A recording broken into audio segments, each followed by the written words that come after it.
Well, guys, we got some really nice new Amazon tree boas in.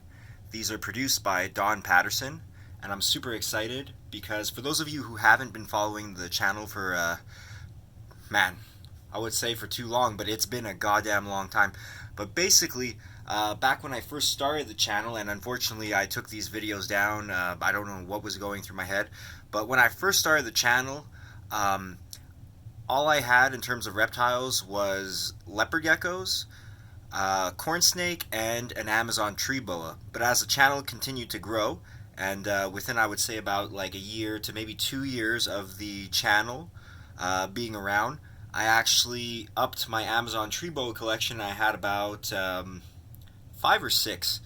Anyways, Amazon tree boas are actually the only boa species I've ever attempted to breed, and I wouldn't say I successfully bred them just because, well, I did successfully breed them.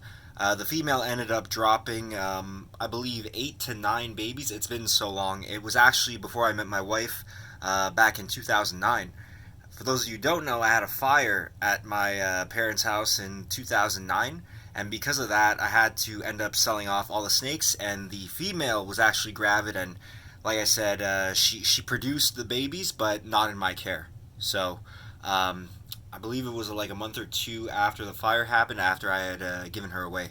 Anyways, let's take a little look at all our Amazon trees. This is actually the nicer one, and unfortunately I wasn't here when they arrived, but I believe we're supposed to have 2.2, so we got 4 in. We're supposed to have 2 males and 2 females, and right now they're all pretty much hiding in the back of the cages, but guys, this is actually not very typical of Amazon tree boas. Amazon tree boas don't really tend to be that shy. They'll usually perch right in front of you, which is pretty cool, because, you know, normally when we buy reptiles, we like to display them, we like to show them off, we like to see them.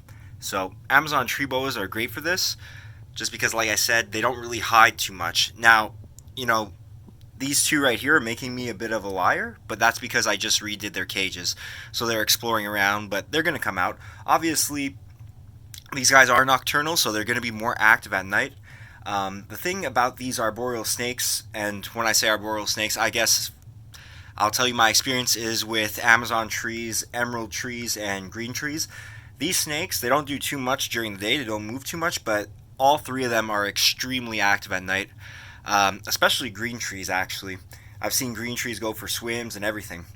But Amazons, like I said, they're cool. For a couple different reasons, and one of those reasons is, of course, they are, in my opinion, the easiest to take care of the 3. They're pretty bulletproof when you're talking about arboreal snakes.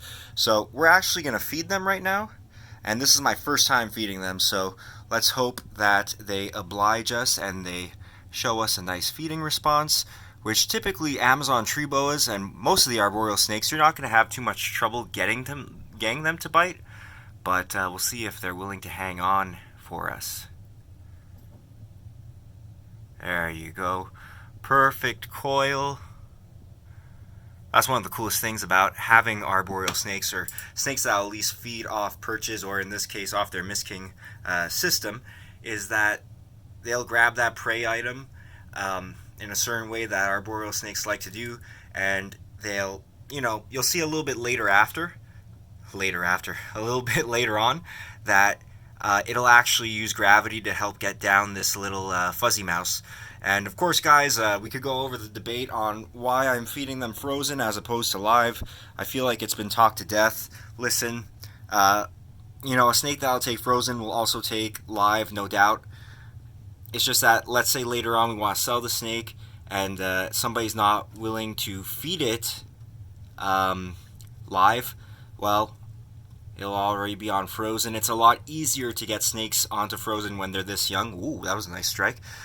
This is actually the better looking one. Let's see if I could lure it out a bit, because this one has hardly any blacks at all in it, whereas all these Amazons are colored. Basically, you have garden phase, you have colored, and I believe there's a couple others that are actually maybe co-dominant or dominant. I believe there's a tiger gene, and there's also the leopard gene and calico. But typically when Amazons first got popular, you had coloreds, which are these guys, and garden phases, which are, you know, the more the grays, and when they're young, they have the Halloween phase, but that fades to gray as well. So you guys can see they're pretty quick. Amazon tree boas, though, unlike emeralds and green trees, are like notorious for missing. Not the greatest accuracy for an arboreal snake. You can see even there that was kind of a miss.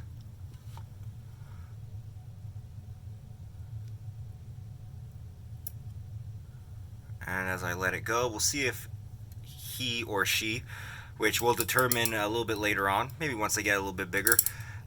Typically, I know that with green trees, they don't recommend that you probe them when they're too small because you could cause damage to their tails and their sexual organs. But personally, and that's a drop. Personally, myself, I have sexed an emerald, but emeralds are a lot heavier bodied, by a probe when it was young. Didn't really have any problems. Snake grew up super healthy. So you can see this one definitely is interested in, and there you go. That's perfect. Whenever your arboreal snake does that, you know they ain't gonna drop. My God, you can see it's squeezing the life out of that already dead rat. And like I told you guys before, you could see that this Amazon is actually let go and is again looking for the head. It's just gonna position the mouse a little bit better so that I could get it down a little bit easier. And you'd be surprised, guys, on how big of prey items these Amazons could eat. Even these fuzzies look a little bit big, but they could stretch. Amazons have super thin necks, but...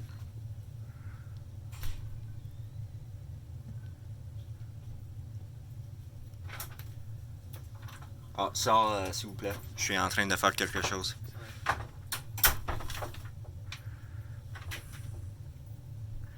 Sorry about that, guys.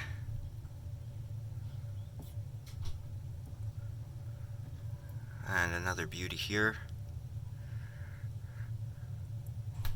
Can't have people messing up our videos, right, guys? Ooh. There you go. Really beautiful animals. And they get better with age. They're very small right now, but you know, these females will get about 7 feet, but they don't get very thick. So typically you could keep these guys in like a 40-gallon tall. And I just want to get my tongs back, if I can. Give a little tiny push. There you go. Alright, and we got one more left to go. This video is actually going pretty well, guys. Hopefully it comes out properly. I haven't had my Pixel for too long, but actually we had twins, and we had a normal that came in the same egg as a crystal. And I actually shot the video, but the video turned out like really bizarre. The audio was good, but it was just a still picture, so don't really know why that happened, but hopefully it doesn't happen again. If you guys want to see the picture of the twin ball pythons, we have that up on our Instagram, Safari Reptiles on Instagram, Safari Reptiles on Facebook. That's the video, guys. Hope you enjoyed. Hope I didn't ramble too much about these Amazon tree boas. Beautiful animals. I really like this one. Like I said, it lacks the blacks, the black speckling. It'll probably develop some as it gets older. You see, you have this one here that's very nice, huge contrast, but it already has some black speckling, so it'll probably be pretty speckled as an adult. Only time will tell, though. So this guy here, he's looking for his mouse. So hope you guys enjoyed the video. I told you guys we'll be doing more reptile videos. There's so many things going on here, so I have content for days to show you guys. Thanks and take care.